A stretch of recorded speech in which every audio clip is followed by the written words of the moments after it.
మాజీ ఎమ్మెల్యే వల్లభనేని వంశీని కేసుల మీద కేసులు వెంటాడుతున్నాయా? ఇప్పట్లో ఆయనకు బెయిల్ లభించడం కష్టమేనా? ఒక కేసు తర్వాత మరో కేసు మీద పడుతుండడంతో ఇక ఆయన జైలు నుంచి బయటకు వచ్చేది కష్టమేనా అంటే అవుననే సమాధానం వస్తోందని రాజకీయ వర్గాలు పేర్కొంటున్నాయి. వంశీపై తాజాగా నకిలీ ఇళ్ల పట్టాల కేసులో నూజివీడు కోర్టు రిమాండ్ విధించడంతో ఇక ఆయనకు ఇప్పట్లో బెయిల్ రానట్లే అన్న టాక్ ఏపీ రాజకీయ వర్గాల్లో వినిపిస్తోంది.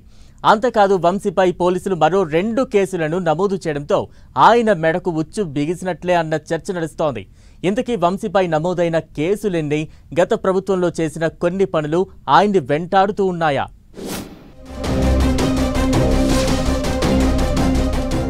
వైసీపీ నేత మాజీ ఎమ్మెల్యే వల్లభనేని వంశీని కేసులు వెంటాడుతున్నాయి. వంశీకి తాజాగా నూజివీడు కోర్టు రిమాండ్లో మరో రిమాండ్ విధించింది. బాపులపాడు మండలంలో నకిలీ ఇళ్ల పట్టాల పంపిణీ కేసుకు సంబంధించి జరిగిన విచారణలో న్యాయస్థానం ఆయనకు ఈ నెల 29 వరకు రిమాండ్ విధించింది. ఇదే కేసులో వంశీతో పాటు ఆయన ప్రధాన అనుచరుడు వోలుపల్లి మోహన్ రంగారావుకు కూడా 14 రోజుల రిమాండ్ విధించారు.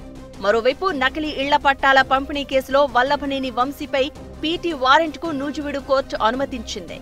వంశీపై వరుసగా కేసులు నమోదవడంతో పాటు రిమాండ్ ఖైదీగా విజయవాడ జైలులో కొనసాగుతున్నారు.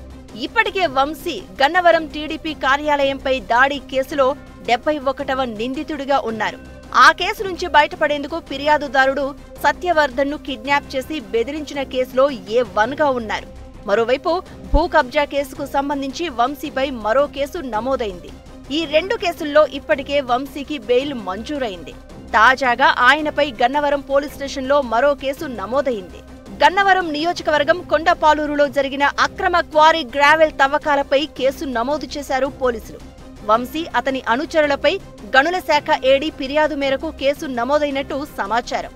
మొత్తం 58 పేజీలతో గనుల శాఖ అధికారులు ఫిర్యాదు చేశారు. దీనిపై పిటి వారెంట్ కోర్టులో దాఖలు చేయాలని పోలీసులు నిర్ణయించారు.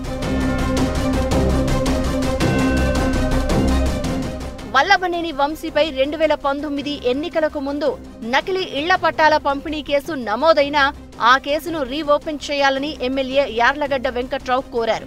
2019లో వంశీ తన నియోజకవర్గంలోని 3 మండలాల్లో ఇళ్ల పట్టాలిచ్చారు. స్థలం ఎక్కడో చూపకుండా అప్పట్లో పట్టాలిచ్చారు. ఈ వ్యవహారం ఎన్నికలయ్యాక వెలుగు చూసింది. బాపులపాడు మండలంలో వెలుగు చూసిన నకిలీ ఇళ్ల పట్టాల ఉదంతం గన్నవరం, ఉంగుటూరు మండలాల్లో కూడా ఉందని తేలింది. తహసీల్దార్ సంతకాన్ని ఫోర్జరీ చేసి ఈ పట్టాలిచ్చారు అన్నది వంశీపై అభియోగం. దీంతో అప్పట్లో బాపులపాడు తహసీల్దార్ PS లో కేసు పెట్టారు. ఈ కేసు తర్వాతే వంశీ జగన్కు దగ్గర కావడంతో ఆ తర్వాత కేసు మరుగున పడిపోయింది.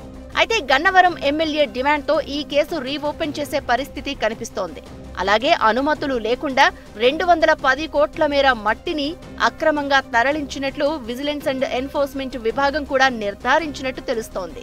దీనిపై కూడా కేసు పెట్టేందుకు సిద్ధమవుతున్నట్టు సమాచారం.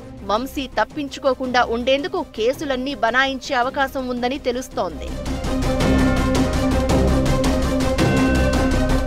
వల్లభనేని వంశీని కృష్ణలంక పోలీస్ స్టేషన్ కు తీసుకొచ్చిన సమయంలోనే ప్రభుత్వాసుపత్రి సమీపంలో నిఘా వర్గాలకు చెందిన అత్యున్నత అధికారులు భేటీ అయ్యారట. 2 జిల్లాల్లో వంశీ చేసిన అరాచకాలేంటి, వాటికి సంబంధించి ఏమైనా ఫిర్యాదులు వచ్చాయా వంటి వివరాలను సేకరించడం ఇప్పుడు చర్చనీయాంశంగా మారింది. వంశీ వ్యాపార కార్యకలాపాలు ఏంటి, వంశీ అనుచరులు, వారిపై ఉన్న వివాదాలు వంటి వాటిపై కూడా ఆరా తీస్తున్నారు. ఇలా ఒకదాని తర్వాత మరొకటి కేసులు నమోదు చేసి ఆయన్ని విజయవాడ జైలు నుంచి బయటకు రాకుండా కూటమి ప్రభుత్వం వ్యూహాత్మకంగా పావులు కదుపుతోందన్న చర్చ ఏపీ రాజకీయ వర్గాల్లో కొనసాగుతోంది. ఒక కేసులో బెయిల్ వస్తే మరో కేసును బనాయించి జైల్లోనే ఉండే విధంగా ప్లాన్ చేస్తున్నారట.